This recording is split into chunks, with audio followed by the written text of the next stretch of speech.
Not all sins are born from evil. Some are born from desire, from the need to be seen, accepted, touched. In tonight's story, you'll meet Clara, a quiet girl with loud secrets, and Elias, a man of fallen faith, trying to bury a past no prayer could forgive. Together, they'll enter a place most fear even to look at. A church, long abandoned, and within it, 7 sealed rooms, each one a sign. Close your eyes, turn down the lights. This story isn't meant to scare you. It's meant to awaken something.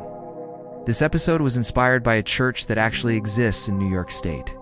It's known locally as the Seven Sins Chapel. The original name has been lost to time, but it does have a pretty interesting history. Built in 1855, the church was originally home to a congregation that believed in spiritualism. Now, for those of you who don't know about spiritualism, I don't blame you. But it was a religious movement where people believed that souls of the dead could return and communicate with the living through mediums. The church continued to stand even after spiritualism fell out of fashion. But by the 20th century, it had become an abandoned shell, rumored to be haunted and filled with unspeakable horrors. Over the years, 7 doors were sealed on its upper level, giving rise to the legend of the 7 sins. I don't know exactly why or how the doors came to represent the 7 deadly sins, but I thought it was a fun idea to explore. Before we get started, please make sure to smash that subscribe button and ring the bell so you never miss an episode. Also, stick around until the end because I have a special announcement. Cromwell was a town you'd miss if you blinked. 1 gas station, 1 diner, 1 decaying church at the edge of the woods where even birds refused to sing. The locals said it had been cursed ever since Father Arlo lost his mind during a failed exorcism. He said he carved the 7 sins into the stone himself, before disappearing into the walls. Clara had heard the stories, but she didn't care. She only cared about the boy inside. Elias wasn't really a boy, not anymore. At 27, he carried himself like someone who'd seen the inside of heaven and been thrown out.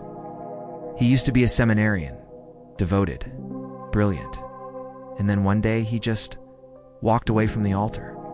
Clara found him cleaning the broken pews of the forgotten chapel, alone, humming old hymns that didn't match his eyes. "You shouldn't be here, Clara."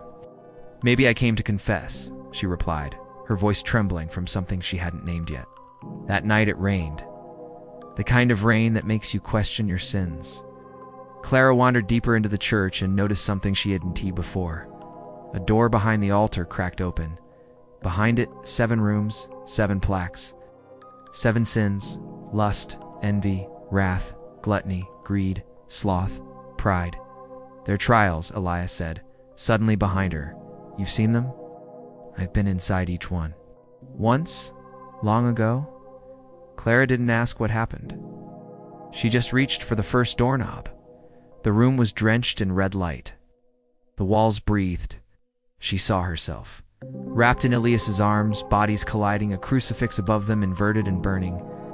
But she didn't look away. She leaned into the image. Lust didn't scare her.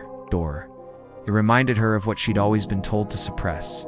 The second room showed her sister. Perfect hair, perfect smile, perfect life. Clara had always envied her. The favorite, the golden child. In the third, wrath boiled like steam. Her father stood there, fists clenched, belt in hand. Clara raised her arm, and the room gave her a weapon, a knife. She didn't use it. She didn't drop it either. Elias watched her from the doorway, his jaw tight. "This is where most people turn back," he whispered. "I'm not most people." The next 3 rooms blurred. In gluttony, Clara devoured until she wept. In greed, she stole from the dead. Jewelry, money, love letters. In sloth, she laid in a bed that smelled of forgotten dreams. For hours, days, night. Time didn't exist in that place. She woke only when Elias touched her hand. His skin was cold. He made it to the final sin. "You did too," she said. But he didn't smile. In the final room, there was a mirror. Clara looked at herself and saw not a sinner, but a goddess. Holy, terrifying, beautiful. And behind her, Elias, no longer just a man. Something ancient pulsed beneath his skin. "I walked all 7, he said, "and I never left. I became the 8th. The sin itself. Is this where I lose my soul? She asked. No, he said. It's where you choose what to do with it. Clara stepped forward and kissed him. Not as a girl looking for love, but as a woman claiming her power.